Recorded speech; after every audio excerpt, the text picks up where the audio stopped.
vāsanā eva saṃsāra iti sarvā vimuñca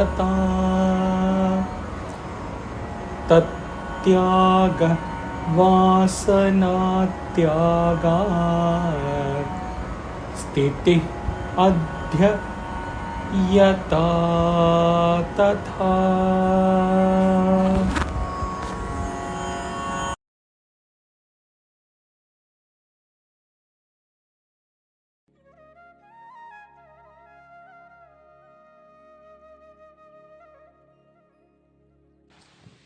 Desires constitute the world.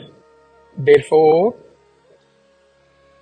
you please renounce them all. The giving up of desires is the renunciation of the world. Now you may live anywhere you like.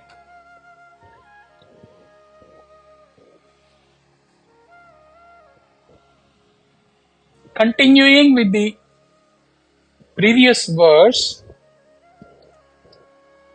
when my Guru is talking about renunciation of the world, does he mean renouncing the world or renouncing the insentient nature of the world? In previous verse, Acharya said, realize that the creation itself is insentient as it is made of 5 elements which are insentient.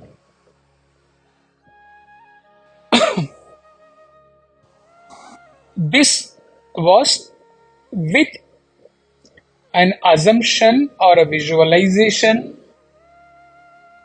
that the 5 elements have emerged alone without any cause, pure consciousness.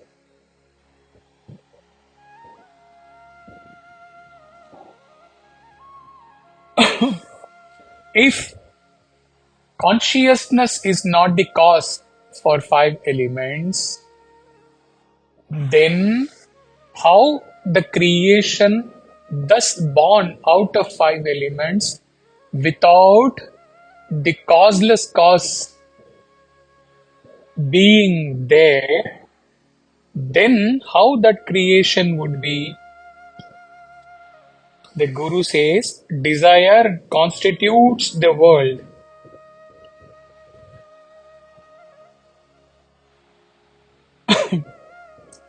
That means, if devoid of pure consciousness, then proceeding from 5 elements,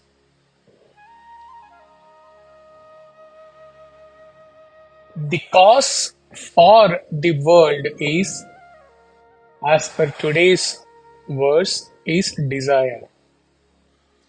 So, my Guru has given me the hint. He said, I have been saying all along that the world is made from 5 elements which are insentient, and now I have told you desires constitute the world. In essence, therefore, my child, 5 elements being insentient cannot create the world by themselves. So, something else has to ignite them. What is it? Desires.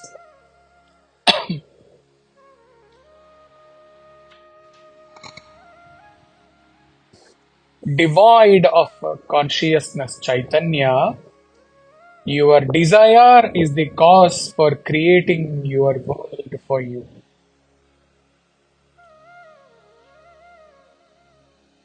How are these desires born?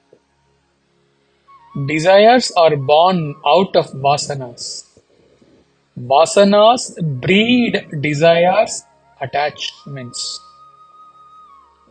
If one is left out even with a single desire, he cannot experience the world born out of pure consciousness.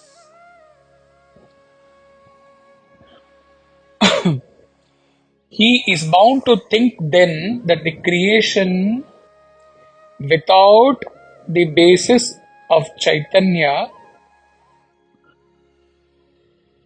and with the basis background of his desire is very much alive, very much there. So he has given, in fact, birth to a child out of a barren woman. Without consciousness, he has given birth to the creation out of his desires.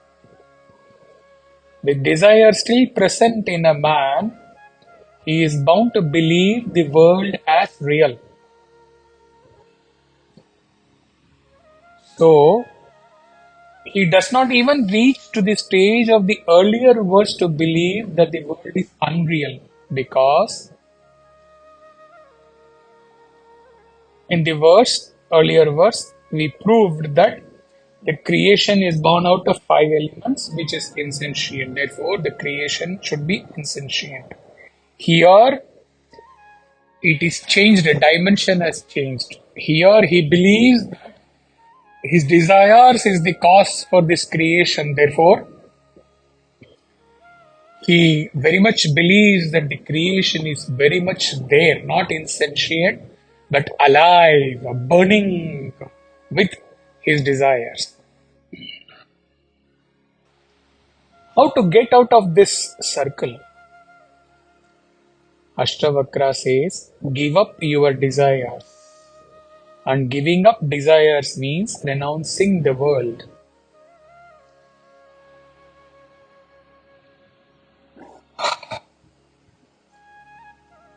The seeker was asked this question by his teacher, what are you looking for with your perishable BMI?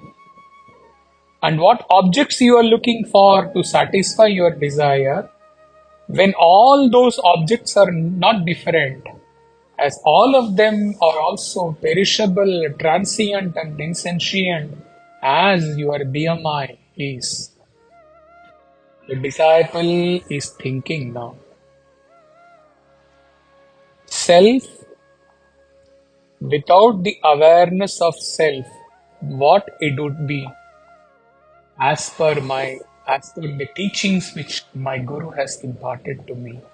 Self, without its awareness, what it is ignorance, avidya.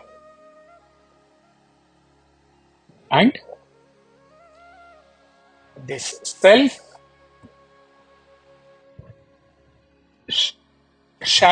colored with avidya is nothing but vāsanā, impression of previous experiences. And this vāsanā in the backdrop of avidya is equal to desires. Desires plus material cause, 5 elements, is equal to this creation. Without chetana, without chaitanya.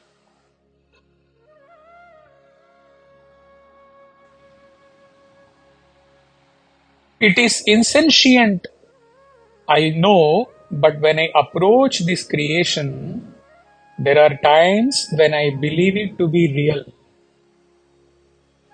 As a magician, I end up creating my own illusionary world and believe it to be real.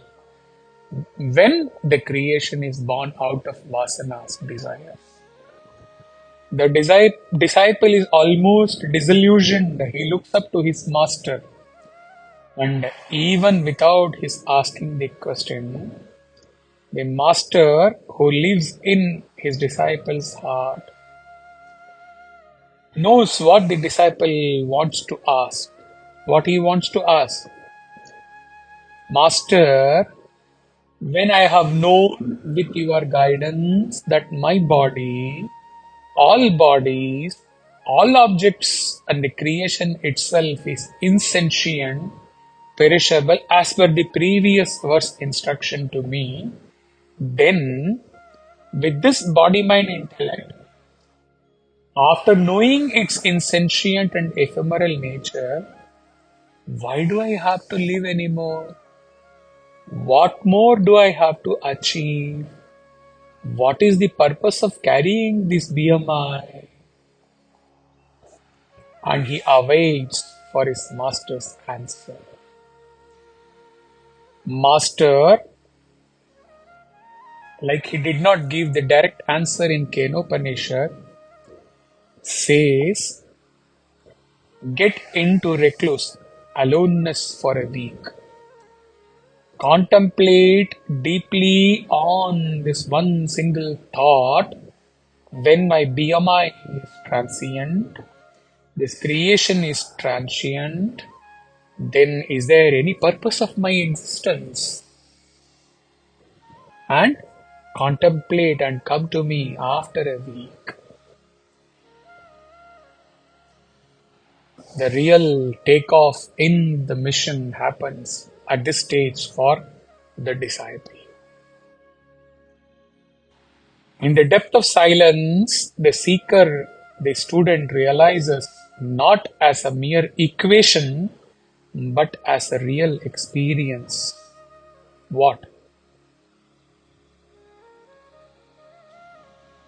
I am sure that there are no desires in me.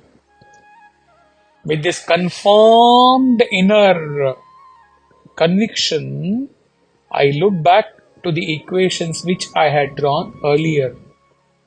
Earlier, 5 elements plus desire was this creation appearing for me to be real. Now, 5 elements without desire.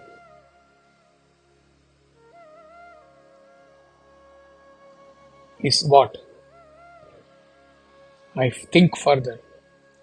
Before, self plus vāsanā, self with the coloring of vāsanā was my desire. But now, without desires, the inner experience is self without desire.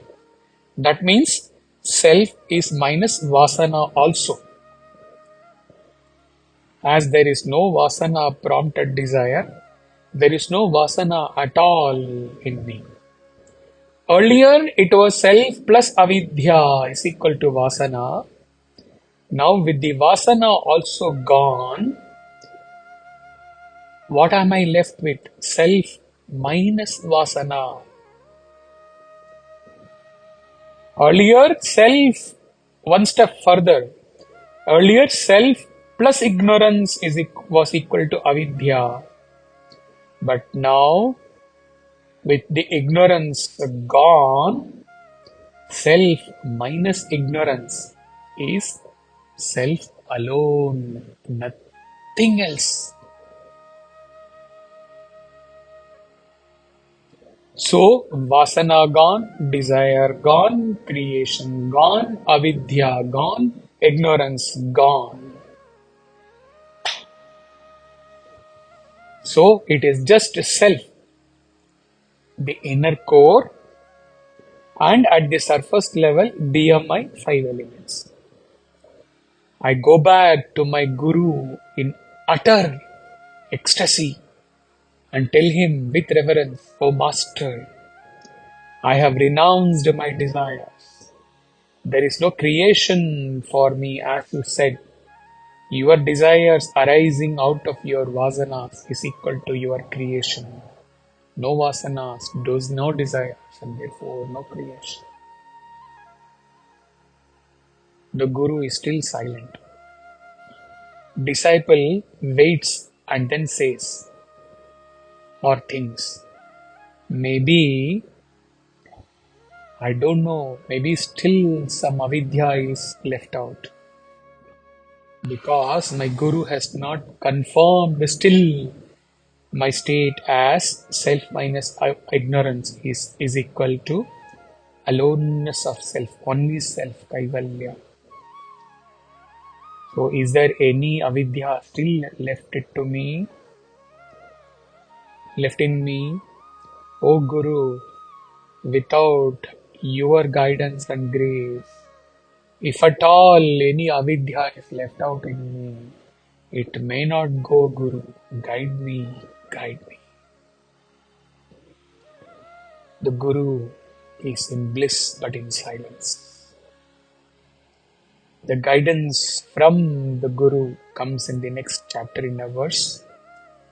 And when we reach that verse, we will address this pleading of disciple to the Guru to guide him and confirm him if he is reached Kaivalya Sthiti or if any avidya is still lingering in him.